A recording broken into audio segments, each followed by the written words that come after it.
essaie de nous dire à quoi sert chacune des clés. Les clés de blocage. Ça sert, il y a le cadenas. Oui. On peut te bloquer avec. Oui. Comment on fait pour te bloquer?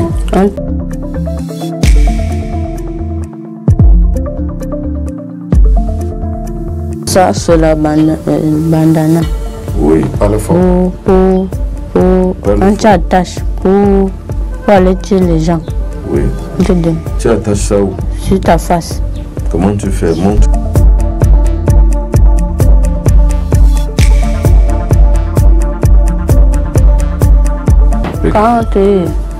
Quand tu pars là-bas,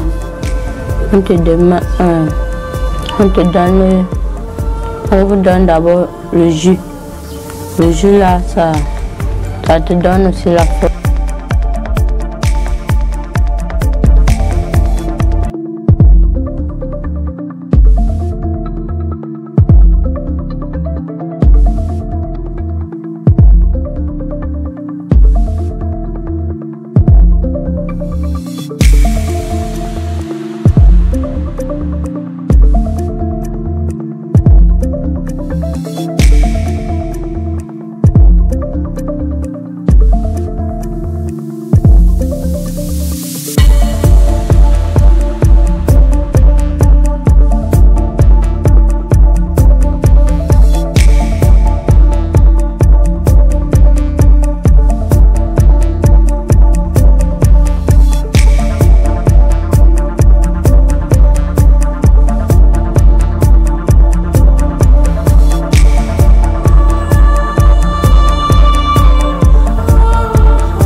Personne dont on demande de bloquer. Ce n'est pas seulement une seule personne. Bon, alors, essaie de nous dire à quoi sert chacune des clés. Les clés de blocage. Ça sert, il y a le cadenas. Oui. On peut te bloquer avec. Oui. Comment on fait pour te bloquer? On te bloque. Aussi les choses. Oui. Oui. Là, on va donner un peu la parole au père, parce que le père a été victime de ça. Oui, parce qu'il m'explique que il y a sur mon blocage, oui. Comme là où nous sommes, on fait la vannerie, il y a des secteurs, des gens qui sont dans les sectes. Donc, ils se sont donc entendus. Oui. Pour que, il y a les blocages que quand on veut prendre quelqu'un dans le secte, oui. On bloque ses activités de manière qu'on le récupère. Donc, dans le secte. Pour qu'il entre dans le secte. Donc, il y a encore quel autre blocage? Il y a encore quel autre blocage? On peut aussi bloquer, on peut aussi t'attacher. On peut t'attacher. Oui. Et comment tu fais pour attacher? Par exemple, on peut prendre tes pièces d'argent, on attache. On prend les pièces d'argent, on t'attache. Oui. Bon, là maintenant, tout à l'heure, tu nous as montré qu'on a attaché ton père ici, dans le pied ici. Oui. C'est là où on a attaché ton père, donc tous les biens de ton père, c'est là où on les a attachés. Oui. Bon, alors maintenant, tu dis qu'il y a des cadenas magiques spéciaux. Oui. Bon, alors ces cadenas sont... Il y avait un cadenas dans ton ventre? Oui, ils ont récupéré. Bon, le cadenas là dans ton ventre, qui avait mis? C'est eux. Et ça servait à quoi le cadenas dans ton ventre? Pour marcher avec. Oui. Je marchais avec. Bon. Et tu utilisais ça comment? Tu bloquais les gens avec ça ou ça te bloquait toi-même? Ça bloquait mon père, plutôt mon père. Bon, et maintenant donc, pour pouvoir bloquer ton père, on a mis le cadenas dans ton ventre. Oui. Bon, et on a aussi attaché ses affaires sur mon pied. Ton pied. Bon, maintenant alors, est-ce qu'il y a aussi d'autres méthodes de blocage à part les cadenas? Les cadenas, on t'attache aussi. Bon, et maintenant, quand vous bloquez avec le cadenas, vous fermez avec la clé. Oui. Et toi, tu gardes la clé. Oui, j'ai pris la clé. Voilà. Et maintenant, il y a souvent certaines personnes en marchant dans la route, sentent les toiles d'araignée qui les attrapent. Comment vous faites pour que les toiles d'araignée attrapent quelqu'un et prennent et le bloquent? Quand on met les toiles de l'araignée en route, ce n'est pas bon. Oui. C'est pour Ça attire aussi tes chances. Ah, d'accord. Quand on peut te tendre un piège en route, quand tu traverses ça, ça te prend. Ah, donc en même temps, les toiles d'araignée que les gens sentent souvent sur leur visage, sur leur corps, quand ils passent en route, c'est soit pour prendre leur chance, soit aussi pour les bloquer. Oui, et alors, pour les faire tomber dans les pièges. Et pour les faire tomber dans les pièges. En fait, c'est un piège que vous faites là. Oui. C'est-à-dire comme l'araignée piège par exemple les insectes avec la toile. C'est comme ça que vous les sorciers, vous piégez aussi les gens en mettant les toiles en route pour que ces gens-là soient arrêtés au même titre que les insectes sont arrêtés dans une toile d'araignée. Quand tu pars là-bas, ça c'est la bandana. Oui, parle fort. Quand tu attaches pour aller tuer les gens. Oui. Tu attaches ça où? Sur ta face. Comment tu fais? Montre. Tu attaches. On te demande d'attacher ça sur la face. Tu attaches. Et ce bandana a le pouvoir? Oui, on met le pouvoir, c'est ça. Et qui met le pouvoir dedans? Et pour que tu sois méchant aussi. Oui. Il faut que tu sois méchant. Oui. Ah donc, le bandana, c'est non seulement joue sur ta psychologie à pouvoir être un vrai guerrier pour aller tuer, mais aussi ça te permet aussi d'être très courageux. Oui. Voilà. Et tu as déjà utilisé ça plusieurs fois ou bien tout le temps? Plusieurs fois. Mais est-ce que tout le temps tu n'utilises pas ça? Quand on dit de tuer, tu dois porter. Automatiquement, ça fait partie des armes que tu dois porter pour aller faire le mal. Oui. Bon. Et comment donc ça te fait quand tu mets ça sur ta tête? Ça te fait... Donc tu deviens méchant. Donc c'est comme par exemple ici, un bandit, un malfaiteur prend la drogue pour pouvoir être plus méchant. Quand tu pars là-bas,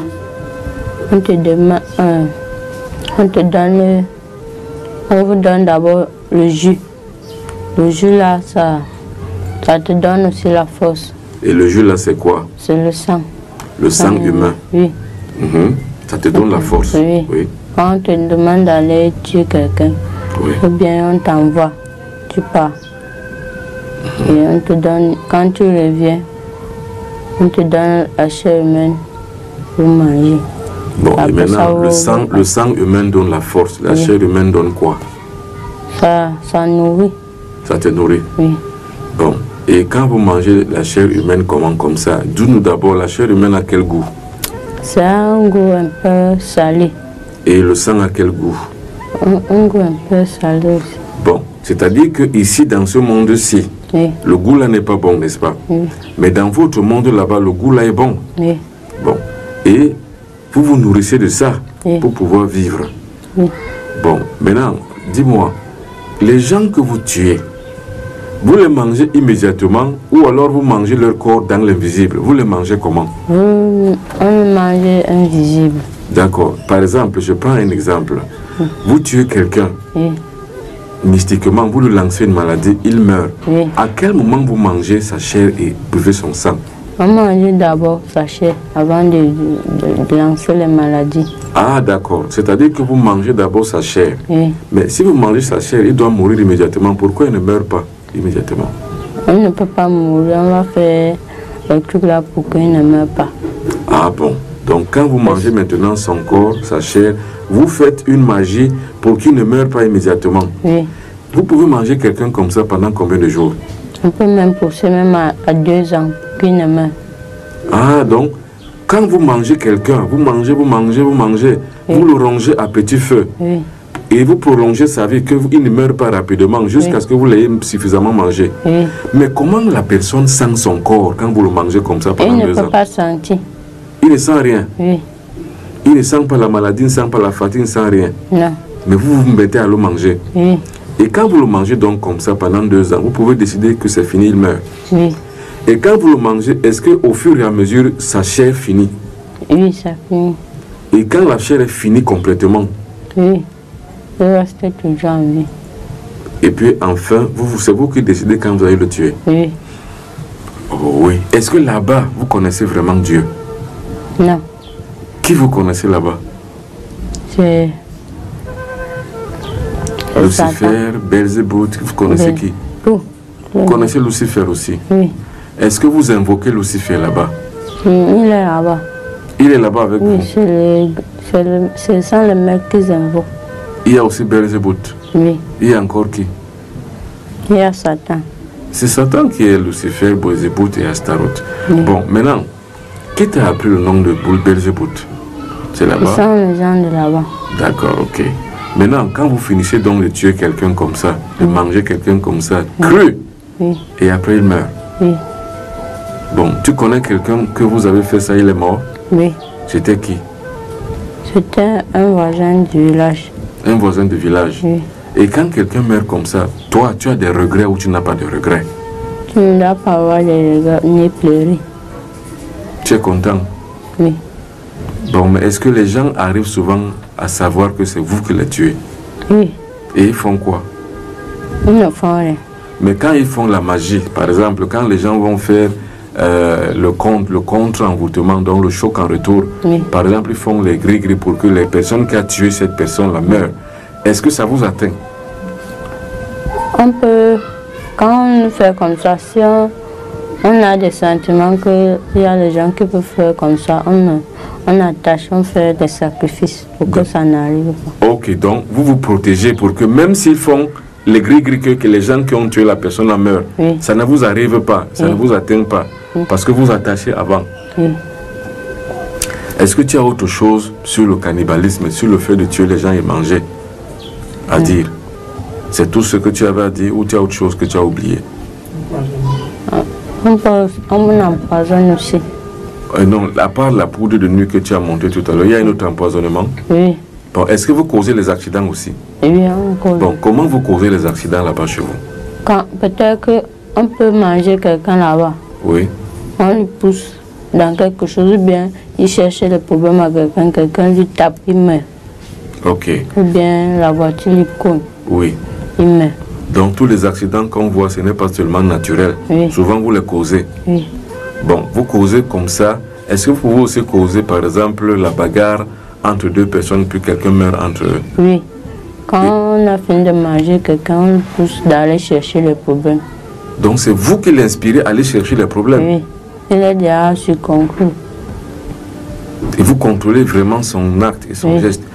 Bon, est-ce que tu peux me raconter une histoire où toi tu connais, où tu es allé, ou bien où vous avez fait que quelqu'un meure par accident? C'était quoi par exemple? Donc, on avait tué la personne et on ferme tes yeux. Oui. Que toi, tu vois que tu es en train de voir. Ou bien tu traverses la route. Oui. La voiture vient te cogner. Oui. Ou bien ferme les yeux du chauffeur. Oui. La voiture vient te cogner. Et quand quelqu'un meurt donc comme ça, vous récupérez son sang, ou bien vous avez déjà pris le sang Vous depuis? avez déjà pris le sang.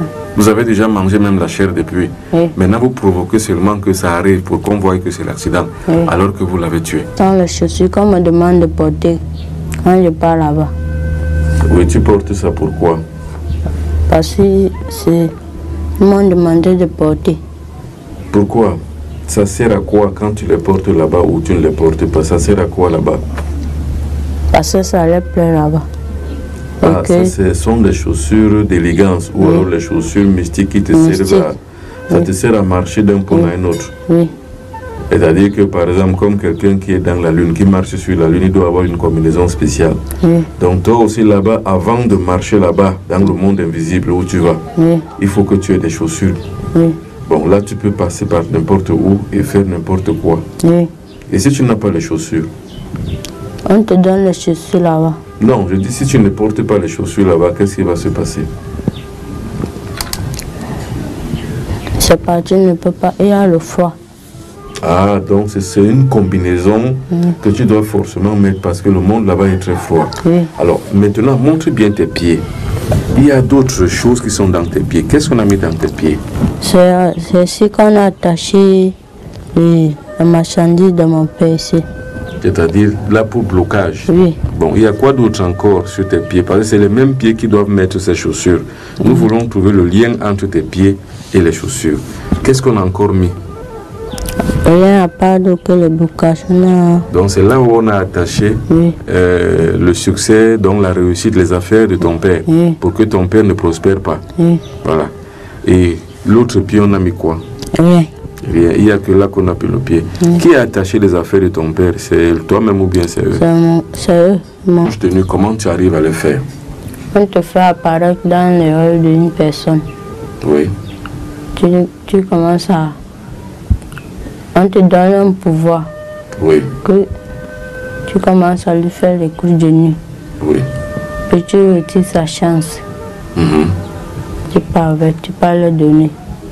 Donc, quand tu fais les couches de nuit à une femme, toi personnellement, tu as à retirer les chances et tu vas donner ça aux gens qui t'envoient. Oui. Et toujours, comment ils font pour que tu apparaisses dans ces rêves? C'est eux seuls qui font. Oui, c'est eux. Mais toi, tu n'as pas ce secret-là. Non. Ce n'est pas ton niveau là-bas. Oui. Bon, et maintenant, est-ce qu'il y a des signes que tu fais? Non, c'est eux qui font. Ils font souvent comment? Ils font... Ce que tu as souvent vu. Oui, ils font les incantations. Tu as parlé dans ce rêve. Et dans les incantations qu'ils font, c'est quelle Tu langue? ne comprends pas. Ce n'est pas une langue d'ici là. C'est leur langue de là-bas. Oui. Bon, c'est la langue des génies, ainsi de suite. Oui. Voilà. Et maintenant, est-ce qu'il peut aussi arriver que vous fassiez ça aussi aux hommes? Des couches de nuit aux hommes? On envoie les femmes. Ah, là, dans ce côté-là, ce cas-là, c'est les femmes qu'on envoie. Oui. Mais tu n'as jamais vu un cas où c'est un homme qu'on envoie pour un homme et une femme qu'on envoie pour une femme? Oui. D'accord. Et quand vous faites ça comme ça, quel est le signe qui montre que le matin, quand quelqu'un se réveille, quel est le signe qui montre qu'il a eu des couches de nuit? Le matin, il va couvrir que son habit est mouillé. Voilà. Et quoi encore? Et qu'il est fatigué. Voilà. Et maintenant, une autre question. Est-ce qu'il arrive que, par exemple, toi ou quelqu'un d'autre est une femme? Oui. C'est-à-dire que est une femme qui est dans le jour comme ça, et lui, comme il est mari de nuit, est-ce qu'il devient le mari de nuit de la femme là? C'est-à-dire que, par exemple, toi, tu peux habiter une femme que toutes les nuits, tu la prends comme ta femme, tu lui fais des couches de nuit. Oui. Voilà. Et là, alors, en ce moment-là, lui, elle, la femme, ne sent plus rien avec son mari. Oui. C'est seulement avec toi qui viens la coucher la nuit qu'elle sent le plaisir. Oui. Voilà. Et ça, qui fait ça? C'est toi-même ou c'est toujours eux qui t'envoient là-bas? C'est eux qui m'envoient. Voilà. Et quand tu as une telle femme comme ça, qu'est-ce que tu gagnes? C'est toujours les chances que tu lui retires? Oui.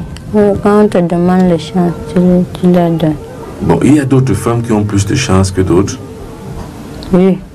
Donc, mais comment vous savez qu'une femme a plus de chances que telle autre? C'est eux qui connaissent, ils t'envoient seulement. Toi, tu Bon. Et les chances que vous retirez, vous faites quoi avec ça? Ça vous sert on à peut quoi? donner à le mec. Mais lui fait quoi avec ces chances-là? C'est lui qui l'utilise. Pour faire il quoi? peut manger. On mange la chance des gens là-bas. Oui. Il peut encore faire quoi? Pour avoir aussi la puissance.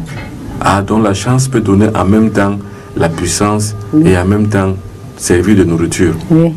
Toi, tu as déjà mangé la chance? Oui, on te donne aussi. C'est comment la chance? Quand tu manges la chance de quelqu'un, c'est comment? Ça te donne aussi... Ça te donne la puissance aussi. Bon, mais à quoi ressemble la chance? Quand vous retirez la chance dans le corps de quelqu'un, à quoi ça ressemble? Ça ressemble à...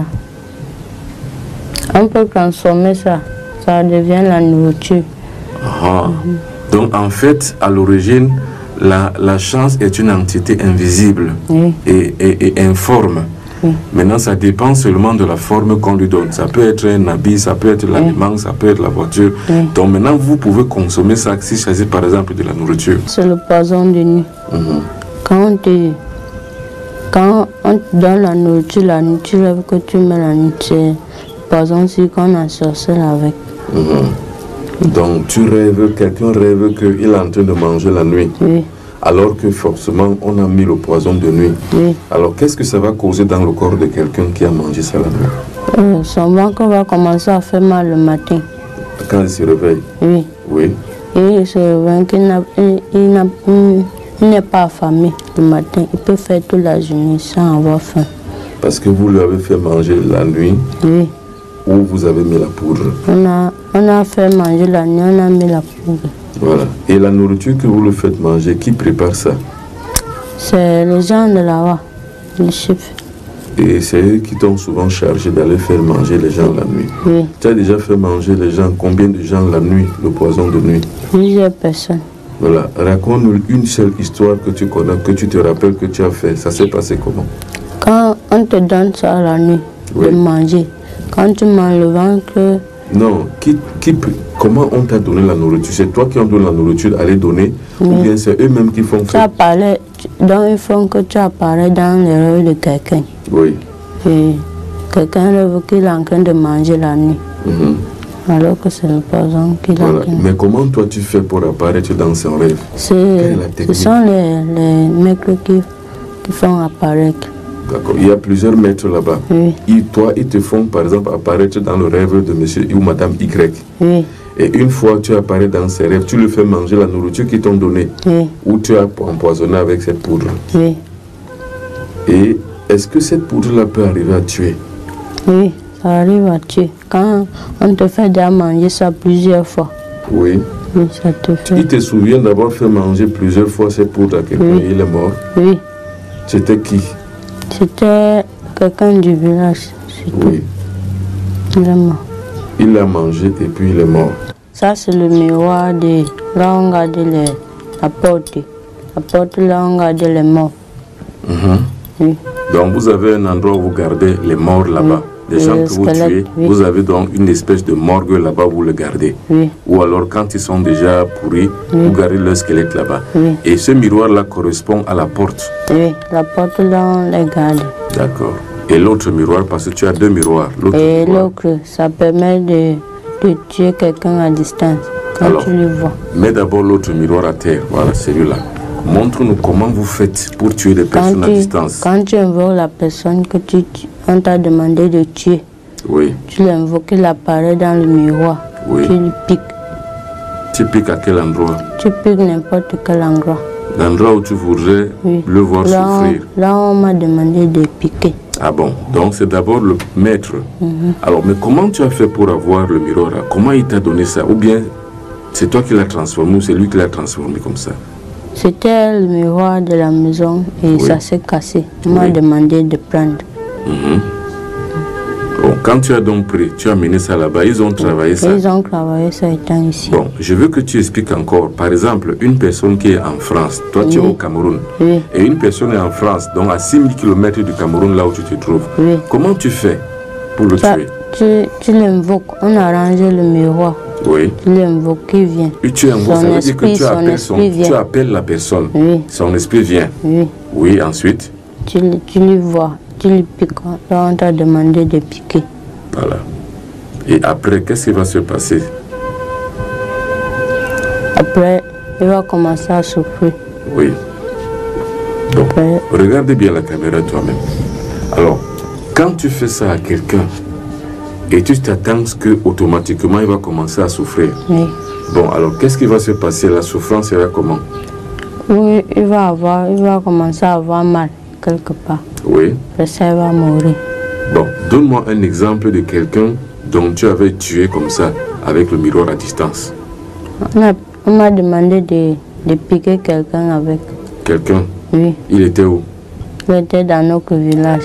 Oui. Il a commencé le pied a commencé à pourrir. Il est mort. Tu avais piqué quelle partie du corps? Le pied, ici à la jambe. Donc le pied a commencé à pourrir. Oui. Le pied s'est infecté. On a coupé le pied. Oui. Oui. Il était mort. Et les maladies, comment tu lances les maladies? C'est toujours avec le miroir? Non. Vous lancez les maladies? Une poudre. Alors la poudre là, on va la voir maintenant, mais pas pour l'instant. Une poudre, c'est invisible. Oui. Donc tu vois, il y a le miroir là, tu vois. Où est ce miroir là?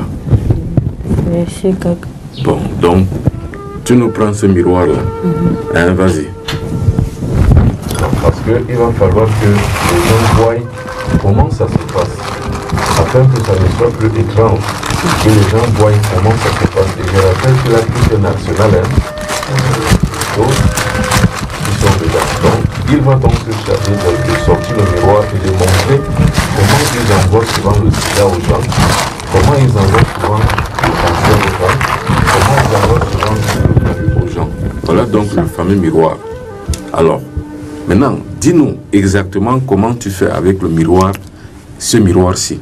Oui. Il faut que la caméra filme bien ce miroir. Tu vois quelqu'un. Oui. Tu l'invoques aussi. Oui. Tu lui lances la maladie. Alors, comment tu fais pour lancer la maladie? Tu prends la poudre là, tu lances avec le miroir. C'est la même poudre qui donne en même temps le sida, en même temps le cancer, en même temps le palu. Alors, comment tu veux, par exemple, tu veux que quelqu'un ait le palu? Comment tu fais? Tu prends la poudre là, tu parles, tu lances. Tu dis quoi, par exemple? Toi, par exemple, tu dis quoi? Donc, on arrange.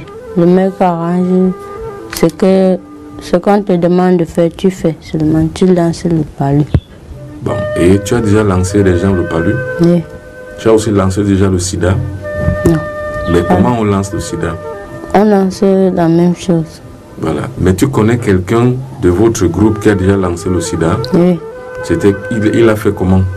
Il a aussi lancé, comme on lance les autres maladies. Bon, et maintenant, quand il a lancé le sida, qu'est-ce qui s'est passé sur la personne? La personne a commencé à souffrir. Oui, souffrir du sida? Oui. Mais est-ce qu'on a pu le soigner?